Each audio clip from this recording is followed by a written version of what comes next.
was just sort of staggered that such a place could exist in Northern Europe and, you know, on the British frontier, really, and that nobody should be concerning themselves with doing something about it. I mean, the destitution of people trying to survive there, the level of poverty, the squalor, the unbelievable conditions people are trying to live in. Most people are living in some form of tent. The worst are living in literally small little crawl-in shelters for one person, some of which are made out of black plastic bin bags on stick-like, twig-like structures.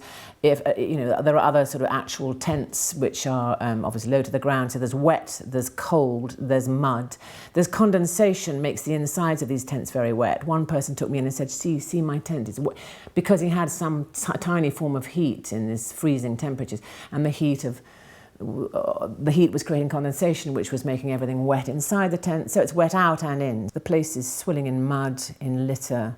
So the sanitary conditions are unbelievably squalid. You see human excrement all over the place, and in a shower of rain that becomes liquid, and God knows where it ends up. So the health risks, the degree of desperation of people living there, the total lack of structure, the absence of any organised humanitarian work. I mean, I didn't realise that in order for people like the Red Cross or Oxfam to go in to these camps, they have to be invited by the country where these camps are, and because it's technically not a humanitarian issue, it's an immigration issue, these great charities have not been invited in. So the help available is simply really down to one or two local charities, a very excellent local charity which is doing good work there, terrific work, L'Auberge des Migrants. But other than that, it's just down to individuals, almost all of whom have come from the UK, who are doing extraordinary things, but just in a totally anarchic, disorganised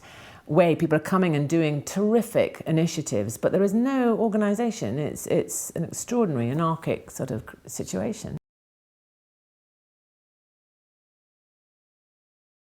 There are 4,000 men in the camp at the moment and 400 women.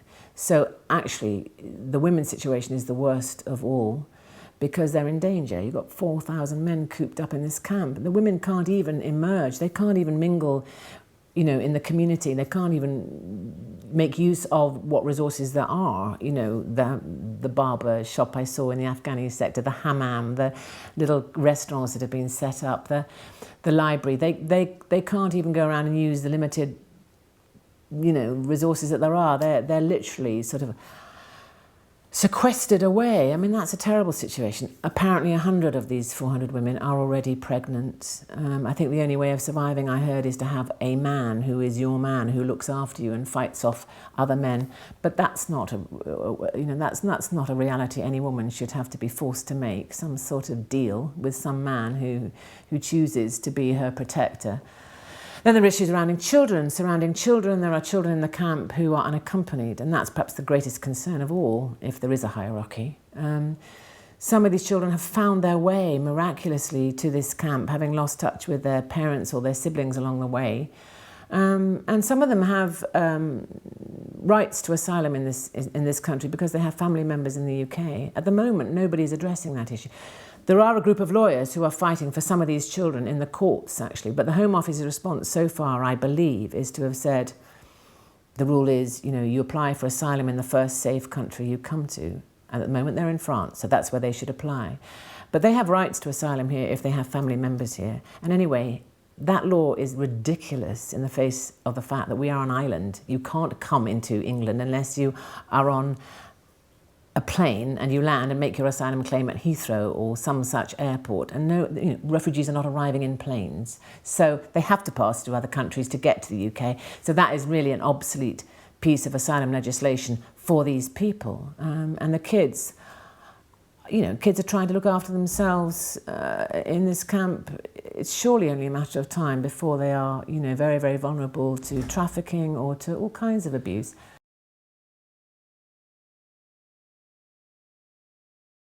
It is an extraordinary experience because you realise you're looking at a situation in which there's sort of a community of people is established without any legislature, without any governance, without any systems whatsoever other than those they choose to put in place, or individuals come in and recognise a need and create for them. But it is quite literally anarchic.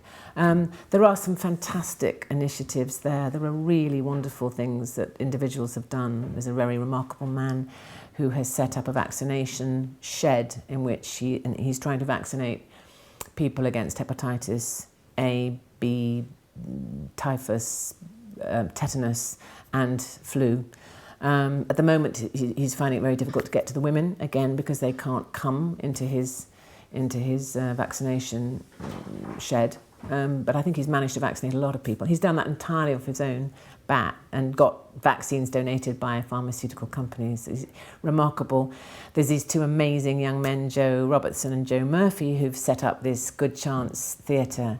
They recognised an extraordinary need, which was that there was no communal space. So they found 11 grand, I think, bought this amazing, huge dome-like tent, and they've put it up called the Good Chance Theatre, and now all day long there is a programme of events. Anybody can come, writing workshops, music, singing, English language learning, poetry, masks, dance, some of the things we heard about. And then every evening people come in and there's music evenings or there's storytelling evenings, and so everybody comes together, whatever their nationality. So they've created a phenomenal outlet for people's need to tell their stories, to hear other people's stories, to recognise the common humanity in their experiences, to give expression to things that have not been heard or listened to.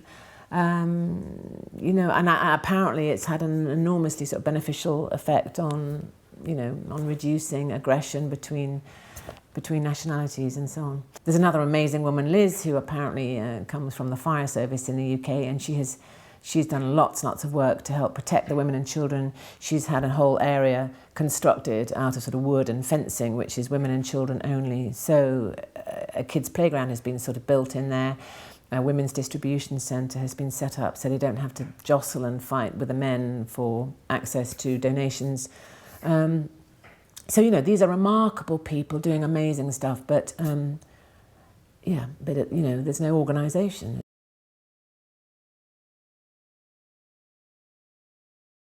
There's an enormous need for torches and lamps, either battery operated or, best of all, eco lamps that can be wound up, or are solar panelled lamps, so that they can just they can exist without power and without flame. But batteries too, AA's and AAA's, badly needed. Some LED lighting that can exist for a long, long time on energy powered batteries. Forms of heating that again are solar friendly or eco-friendly forms of heating. I think plastic containers with lids and locks so that people can store their stuff in waterproof or damp-proof containers, but they would have to be lockable in some way. Sleeping bags, warm clothing, not size large for men. There are no really large men, so sizes medium and small for men. That is waterproof, thermal if possible, and for women. Needed. Boredom is a big issue in the camps. So card games, marbles, footballs I thought would be a great idea. A football net or something would be amazing, goalposts. Musical instruments would be great. Anybody's got any maracas or drums or pipes or flutes or, things that people can do and play with, playing cards, anything that really, also that doesn't rely on language as well. There's also an enormous need for books. This is quite sort of specific. There's a wonderful little place called Jungle Books, which is a library. Anybody can take the books out and bring them back. They put out a special plea when I was there for novels in Eritrean, novels for Ethiopian residents, so in Amharic, in Arabic. They wanted Pashto dictionaries, or phrase books, English to Pashto, Pashto to English, or Pashto to French, French Pashto. So yes, Eritrean, Ethiopian, the Afghani community, all needing books to read, or English language learning books would also be great. I thought also, school books, exercise books, maths. I mean, people could be, you know, doing courses or teaching themselves stuff.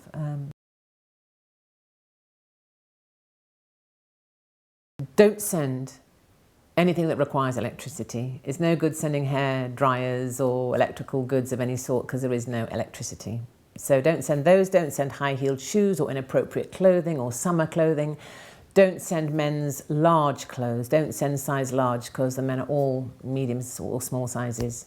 And in the warehouse where donations are delivered and kept, which is about 2 miles from the camp, it's on the edge of Calais in a sort of a small industrial estate. It's the size of a sort of regional airport terminal building. It's like a sort of charity shop to the power of 100. And the amazing young woman who runs it just went to Calais to volunteer for a few days and ended up running this massive, massive place and creating order and a system and structuring it so that everything is categorised and there is a system for it all. So when volunteers turn up, which are needed very badly, lots of people go at weekends and volunteer to work in that warehouse at weekends, and then they have to go back during the week to work. So if there are students out there who would like to come and volunteer between Mondays and Fridays, they are badly needed. You can stay in the youth hostel right beside, very near the warehouse, or find an Airbnb room or a flat or something in Calais. They'll help with that. I think the food is provided on site. When I turned up, it was lunchtime, and it was a really nice atmosphere. People were sitting around eating lunch together, you know, young, middle-aged, old, mostly from the UK, but not entirely. You know, there was a great sort of spirit. And yes, so the thing to do is you know, you can take donations over directly yourself if you want to. Take them to that warehouse and get them to Hetty, this young woman who runs it, or to the Auberge des Migrants, the French charity. They have a website and they advise about where to send donations. There is also an Amazon wish list in which you can literally buy a tent or a sleeping bag, or there's a whole wish list and you can log on to that, buy something if you want to donate and get it sent directly to Calais.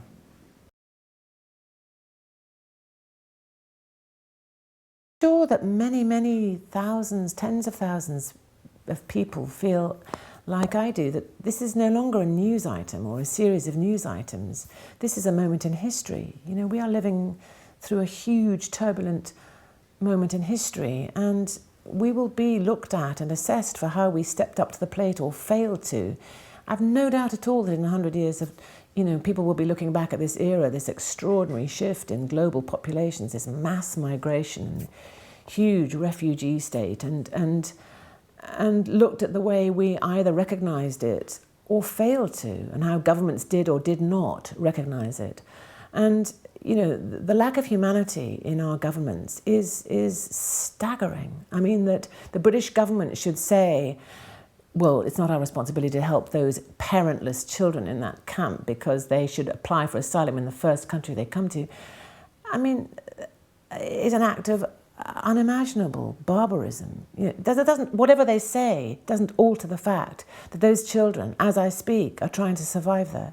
Whatever theory you apply, the relevant fact is it exists. Those people are trying to exist. It is there, and we have to deal with the reality, and not with some, you know, piece of paper and written down in the Home Office as the protocol or the official method for dealing with this problem.